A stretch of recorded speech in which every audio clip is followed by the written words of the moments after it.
Bismillahirrahmanirrahim. Assalamualaikum warahmatullahi wabarakatuh. Waalaikumsalam. Alhamdulillahilladzi wa kafa. Assalatu wassalamu ala sayyidina al-Mustafa wa ala alihi wa ashabihi ahli sidqi wal wafa. Amma ba'du. Alhamdulillah, segala puji hanya bagi Allah Subhanahu wa taala, Tuhan semesta alam. Salawat iring salam selalu tercurahkan keharibaan Nabi besar Muhammad sallallahu alaihi wasallam. Alhamdulillah, Ramadan telah berada di tengah-tengah kita. Segala harapan dan doa kita tengadahkan tangan kita di hadapan Allah Subhanahu wa taala. Seraya kita terus menanti dan menunggu kapan doa-doa kita akan segera diijabah. Semoga Allah yang Maha Kuasa senantiasa selalu mendengar dan menjawab semua keluh kesah kita. Amin ya Allah ya Rabbal Alamin. Alhamdulillah, pada kesempatan kali ini jelang iftar kembali bersama menemani para pemirsa semuanya dengan saya Zaki Mubarak, dan pastinya saya tidak sendiri untuk kesempatan kali ini. Ada dua narasumber kita yang sengaja memang kita undang, yang sangat familiar dengan dunia dakwah dan dunia pendidikannya. Yang pertama, alhamdulillah telah hadir di tengah-tengah kita Al-Mukarram Bapak Ustadz Dr. Masrur Huda. Assalamualaikum Ustadz. Assalamualaikum warahmatullahi wabarakatuh. Masya Allah, sehat Ustadz? Sehat. Ya Allah, tambah bersinar nih bulan Ramadan ya. Barakah Ramadan. Masya Allah, semakin semangat, tambah bersinar, tambah sehat insya Allah Ustadz ya. Ustadz Masrur Huda ini merupakan beliau ketua daripada Asosiasi Dai-Daiyah Indonesia wilayah Jawa Timur, dan juga beliau sebagai dosen pasca sarjana di Universitas Kiai Haji Abdul Halim Mojokerto, Jawa Timur. Dan alhamdulillah di tengah-tengah kita juga telah hadir ustadzah yang sudah familiar juga ini dalam dunia pendidikan, yang Masya Allah beliau juga seorang hafiz Al-Quran, subhanallah. Alhamdulillah, Ustazah Dr. Anisatul Fikriyah. Assalamualaikum Ustazah. Waalaikumsalam warahmatullahi. Sehat Ustazah ya? Alhamdulillah. Alhamdulillahirabbil alamin. Mudah-mudahan terus dapat bermanfaat ilmu Ustazah. Mudah-mudahan Terus dapat memberikan, doanya selalu. amin ya Allah, memberikan hikmah, memberikan inspirasi bagi ibu-ibu yang ada di Indonesia khususnya Ustazah ya. Amin. Beliau merupakan dosen tetap di STAI Masjid Nasional Al-Akbar yang berada di Surabaya. Mudah-mudahan selalu dapat memberikan inspirasi buat kita semuanya. Alhamdulillah, jelang iftar yang berbahagia, kali ini jelang iftar akan membahas tentang Al-Quran sebagai pedoman hidup baik di keluarga ataupun di tengah masyarakat. Karena bertepatan dengan momentum Ramadan ini, Al-Quran Allah turunkan di bulan suci Ramadan. Dan setiap apapun itu yang terkait dengan Al-Quran akan menjadi mulia. Al-Quran turun kepada Nabi Muhammad SAW, maka Nabi menjadi Nabi yang paling mulia di antara Nabi-Nabi yang lain. Al-Quran turun di dua kota, Makkah dan Madinah. Maka Makkah dan Madinah menjadi pusat kota ataupun kota yang paling baik di antara kota-kota yang lain. Begitu juga dengan yang lainnya yang terkait dengan Al-Quran. Termasuk kita yang membaca, menghafal, dan mengamalkannya akan menjadi orang-orang yang terbaik. Maka kali ini Ustadz Masrur Huda, ketika Al-Quran dijadikan pedoman hidup buat kita, maka paling mendasar adalah bagaimana kita mendidik keluarga kita dalam ruang lingkup yang paling kecil, bagaimana mereka bisa mencintai Al-Quran dalam keluarga kita. Silakan Ustadz. Baik, terima kasih Ustadz Zaki. Para pemirsa sekalian yang dirahmati Allah, kalau berbicara tentang Al-Quran, dari semua aspek sejarah menunjukkan bahwa mukjizat yang paling luar biasa adalah Al-Quran.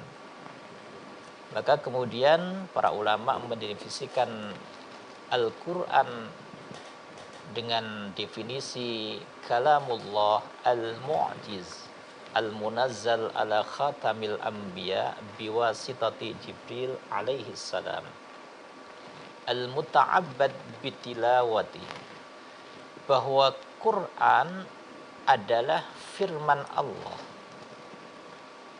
yang mengandung sisi-sisi kemukjizatan, yang artinya di dalam Al-Quran ini adalah salah satu di antara kehebatannya adalah mengungkap kemukjizatan Al-Quran, mengungkap kemukjizatan masa lalu.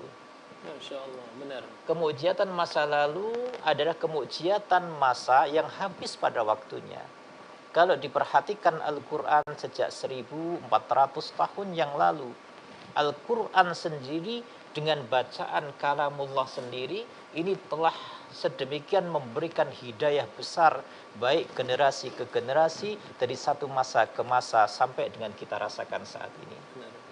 Maka kalimat ini kemudian yang unik para pemirsa adalah al-muta'abbad bitilawati, bahwa Al-Quran itu dianggap sebagai satu prospek ibadah tatkala seseorang itu mentilawahkannya.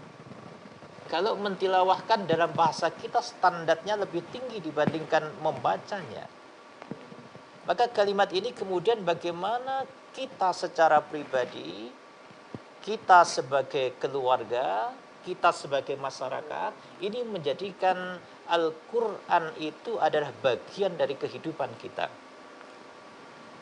Maka Rasul sallallahu alaihi wasallam dalam riwayat Anas bin Malik radhiyallahu an, beliau menyampaikan inna lillahi ahlin minan nas, bahwa Allah itu punya ahlin, dalam tanda kutip orang yang cinta terhadap Al-Quran, kemudian karena kecintaan itu Allah cinta kepada dirinya dari kalangan manusia. Insya Allah. Dalam kasus yang lebih besar ini orang yang menjadi keluarganya Allah di dunia. Sampai sahabat ini kemudian bertanya, manhum, siapa mereka? Dijawab oleh Rasul sallallahu alaihi wasallam, ahlul Quran, ahlullah wa khasatuh. Bahwa ahlul Quran yang cinta terhadap Quran itu adalah ahlullah, dan yang khusus di antara kalangan hamba yang ada di dunia dari yang dikhususkan oleh Allah Azza wa Jalla. Masya Allah. Jadi Al-Quran memang sangat spesial dengan sekali. segala macam bentuk kemujizatannya.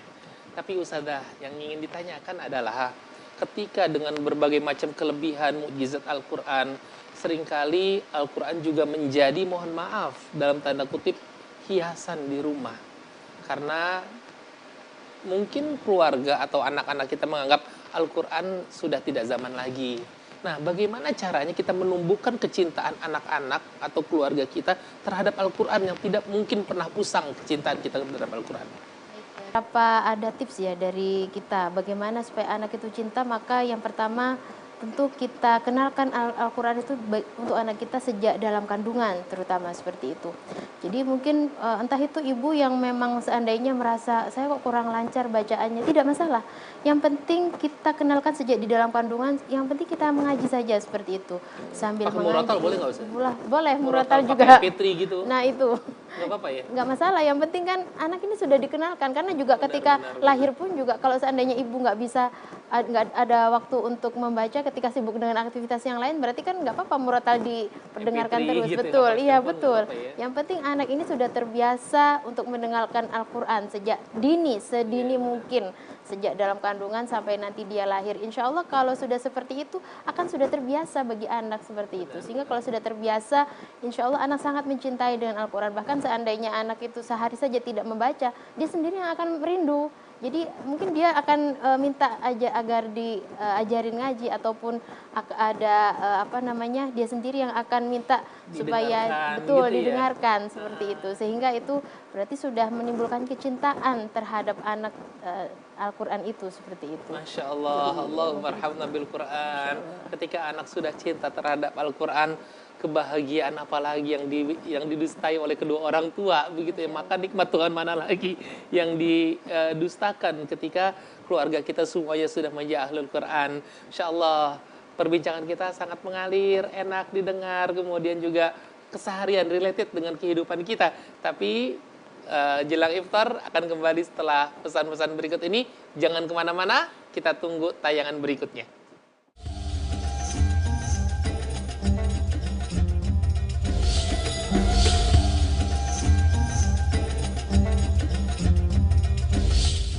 Pemirsa, jelang iftar yang berbahagia, masih bersama saya Zaki Mubarak dalam acara Jelang Iftar. Masih kita berbicara tentang Al-Quran pada zaman sekarang dan yang akan datang akan membawa penyejuk dan manfaat buat kita di dunia dan akhirat.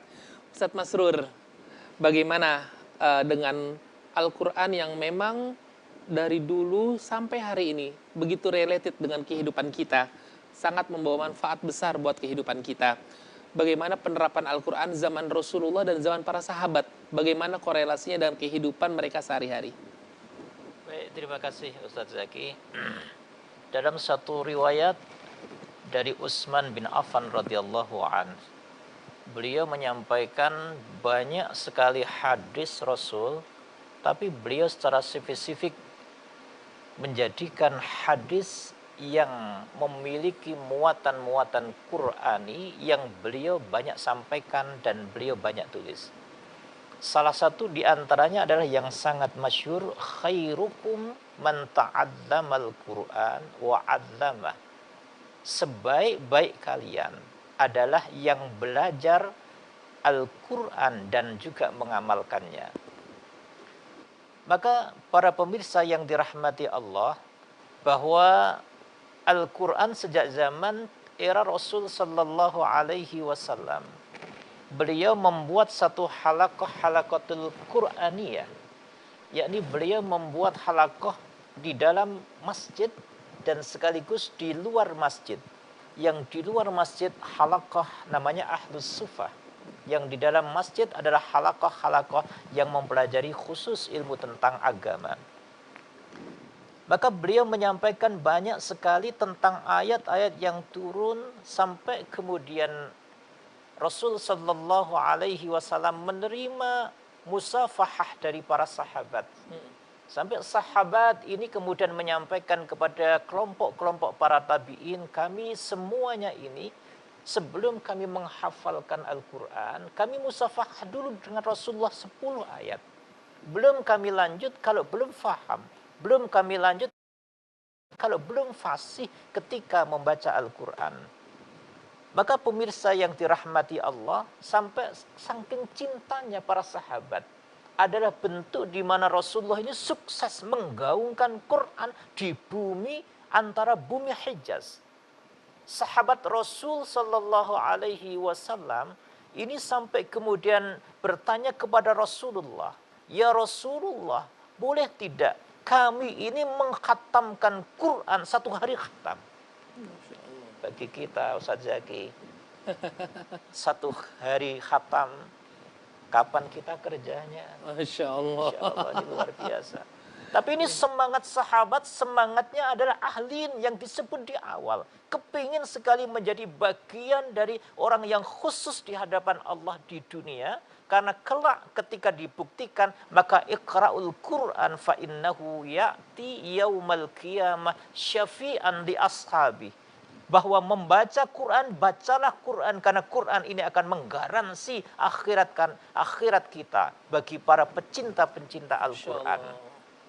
Maka kemudian sahabat ini ketika bertanya, jangan sahabat, waktumu habis. Gimana mungkin satu hari khatam?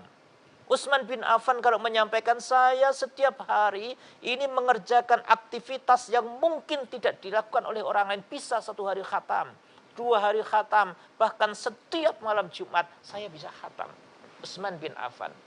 Sehingga beliau termasuk juru tulis ketika Rasulullah menyampaikan wahyu, pasti berada di depan Rasul Sallallahu Alaihi Wasallam. Sekedar kepingin kemudian membukukan dan diizinkan akhir hayat beliau, ternyata mushaf yang hari ini sedang kita baca, kita nikmati, kita tadabburi adalah mushaf Utsmani. Utsmani, Masya Allah. Adalah mushaf dari kerangka beliau Sayyidina ketika Utsman mentadwin Al-Quran dari berbagai macam sahifah yang dikumpulkan oleh Masya beliau. Allah. Berarti memang Al-Quran sangat dekat dengan Rasulullah dan juga dengan para sahabat. Para sahabat. Yang mana sahabat, Masya Allah, saking cintanya terhadap Al-Quran, tidak mau lepas setiap sejarah, setiap mungkin ayat-ayat yang turun tentang Al-Quran, mereka ingin terus tahu bagaimana sejarahnya, asbabun nuzul dan sebagainya.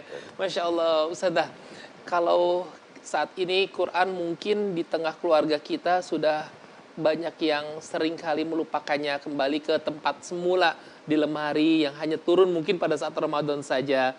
Tapi kita satu sisi gembira, senang ketika ada anak-anak yang menghafal Al-Quran. Sampai saya dapat kabar, Ustazah sendiri hafizah, kemudian anak-anak juga sama. Cinta terhadap Quran, penghafal-penghafal Al-Quran. Itu triknya gimana sih buat ibu-ibu menjadi inspirasi buat kita semua nih? Terima kasih Iya. Kiai Zaki atas waktunya. Jadi memang tadi sudah disampaikan luar biasa ya oleh Ustadz Dr. Masud Huda. Intinya mengapa sih kalau ketika zaman Rasulullah dan juga sahabat itu kok sangat dekat dengan Al-Quran ya? Itu yang sebenarnya kita contoh seharusnya seperti itu. Jadi tadi disampaikan satu hari saja kepingin bisa hatam Al-Quran. Nah ini bisa menjadi tips juga. Di samping kita mendidik anak itu sejak dini ya, sejak dalam kandungan. Kemudian kalau saya sih secara praktek sendiri dengan anak saya, jadi di dalam kandungan sering murojaah seperti itu. Kemudian ketika sudah lahir, masih kecil tuh kan anak belum bisa membaca Al-Quran ya. Iya. Masih hanya mendengarkan saja. Nah itu juga sering kita dengarkan tadi, walaupun kita sendiri atau dengan murotal. Jadi masih kita dikte. Nah itu akhirnya anak saya umur 2,5 tahun itu bisa hafal, masih belum bisa membaca ketika Sementara itu. dia belum bisa Kalau baca sekarang beneran sudah, ya? ketika Enggak, dulu. pada saat usia 2,5 Iya tahun betul. itu. Jadi sudah bisa hafal juz 1 ketika itu, tapi hanya bisa ini saja, masih mendengarkan dan prosesnya. menirukan seperti itu. Dan itu semuanya hafalan dari ibu ya? Ya dari, betul, itu dia dari. Masya Nah Allah. itu jadi itu yang bisa jadi akhirnya karena sudah terbiasa, akhirnya lama-lama sambil belajar membaca, kemudian akhirnya selanjutnya sambil hafalan sendiri sudah seperti itu sampai sekarang alhamdulillah sudah banyak hafalannya. Nah itu juga kalau ada lagi, saya tuh pernah mendengar keluarga yang ahli Quran juga. Nah itu bahkan ketika punya kesibukan masing-masing, kemudian ketika berkumpul itu kalau kita semua kan hanya sekedar reuni keluarga misalnya kayak gitu. Itu memang ada waktu khusus untuk menghatamkan Al-Quran sekeluarga itu. Jadi dibagi sampai hatam seperti itu. Al-Quran, sungguh indah, sungguh menarik penjelasan dari kedua narasumber kita. Dan jangan kemana-mana, masih bersama kedua narasumber, tapi yang setelah berikut ini. Tetap di Jelang Iftar TVRI Jakarta.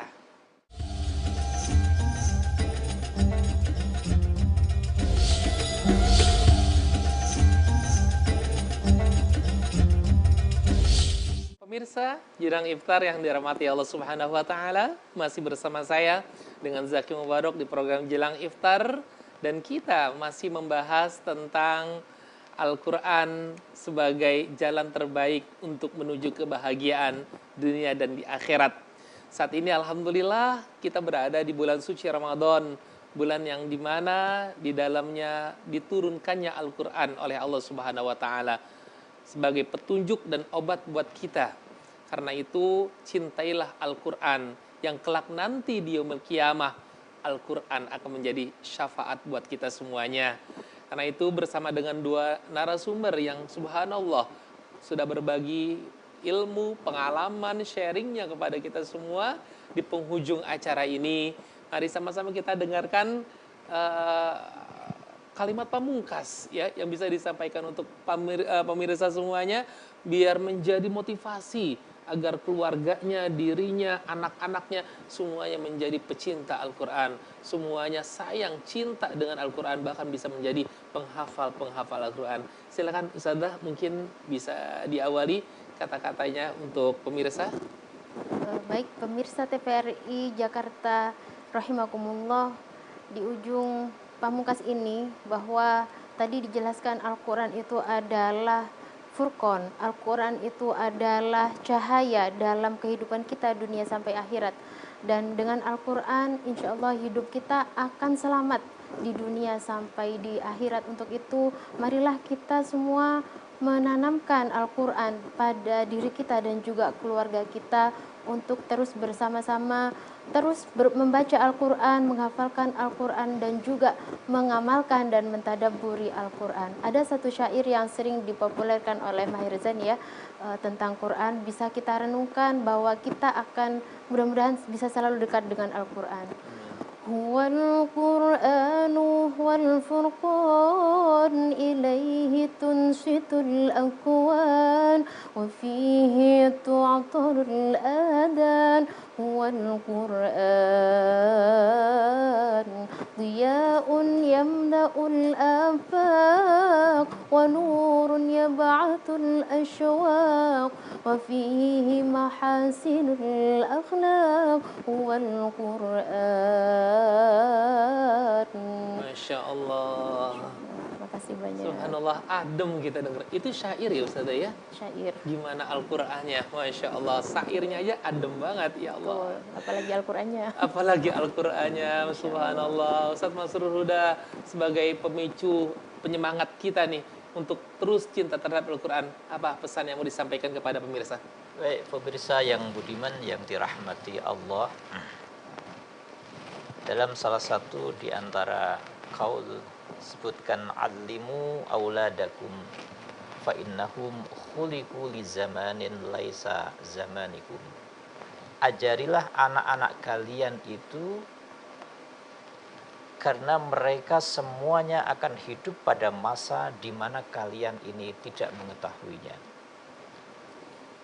Maka Al-Quran ini seakan menjadi salah satu di antara rahasia besar kita mewariskan sesuatu yang besar dari Rasul Sallallahu Alaihi Wasallam. Seorang anak yang ketika meninggal dunia dan dia adalah sahibul Quran, dia adalah orang yang benar-benar membersamai Al-Quran. Maka Quran menyampaikan tatkala meninggal dunianya adalah khullahu, hiasilah ya Rabb.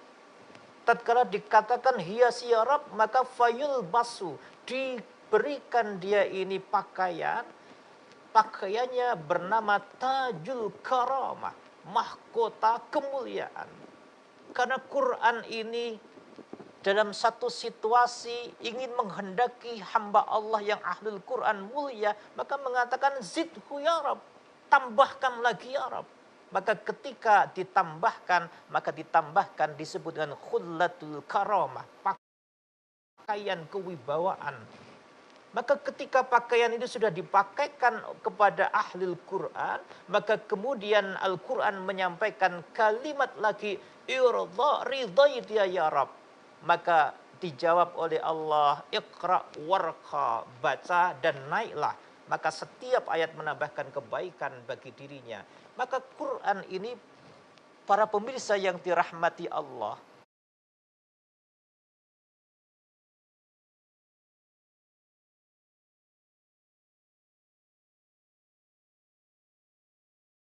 anak-anak yang ahli Quran itu tadi akan juga sampai kepada orang tuanya. Orang tuanya akan diberikan pakaian kewibawaan. Sampai orang tuanya mengatakan, bima kusina, bagaimana mungkin saya mendapatkan pakaian kebesaran kemuliaan ini? Ternyata dijawab dengan satu kalimat, bi'akhdi walidikum al-Quran. Karena kuatnya anakmu memegangi Al-Quran di dunia, maka engkau mendapatkan kesempurnaan dari keberkahan Al-Quran. Masya Allah. Jadi memang ketika anak kita cinta Al-Quran, sebagai penghafal Al-Quran, maka kelak nanti mereka yang akan memasangkan mahkota kemuliaan, mahkota yang kelak nanti siapapun dari kita merindukannya, begitu Ustaz ya. Karena memang ternyata Al-Quran itu tidak hanya memuliakan kita di dunia, tapi juga dengan Al-Quran kita bisa mulia di akhirat. Amin ya Allah ya Rabbal Alamin. Pemirsa, jelang iftar yang berbahagia, hari ini adalah pembahasan tentang Al-Quran, yang mana Al-Quran tidak mungkin usang dimakan zaman. Sejak dari Rasulullah SAW, zaman para sahabat, sampai hari ini Al-Quran tetap relevan dengan kehidupan kita, tetap cocok dengan segala macam bentuk zaman dan keadaan. Karena itu cintai Al-Quran. Anak-anak kita jangan sampai kita tinggalkan dalam keadaan lemah, dalam keadaan tidak memiliki ilmu, terutama keadaan ketika mereka buta huruf dengan Al-Quran. Begitu Ustaz ya. Jadi memang Al-Quran terus dapat menjadi pedoman buat hidup kita. Hidup yang sangat singkat, yang kelak nanti mereka lah anak-anak kita yang akan mendoakan kita. untuk menjadi penerang di alam kubur kita. Amin, amin ya Allah ya Rabbal Alamin.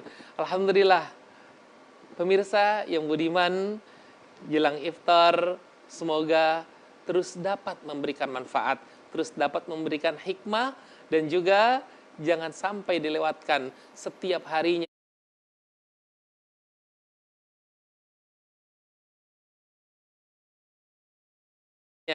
Mulai dari awal Ramadan sampai nanti di penghujung Ramadan.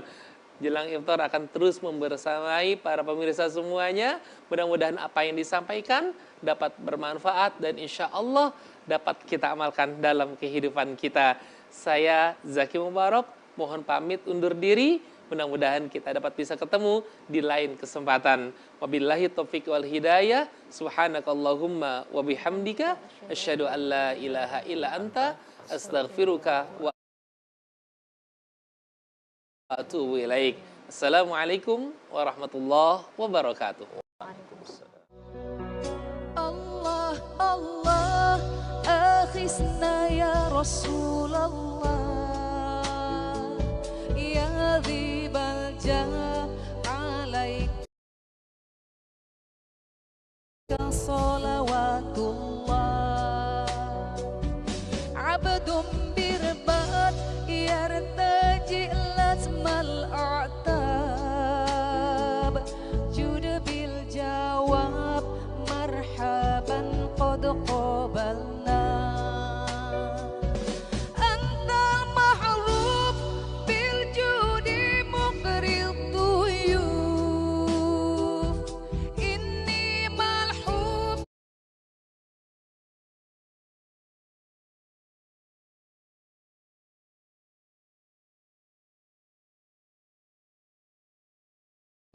akhisni bihaqillah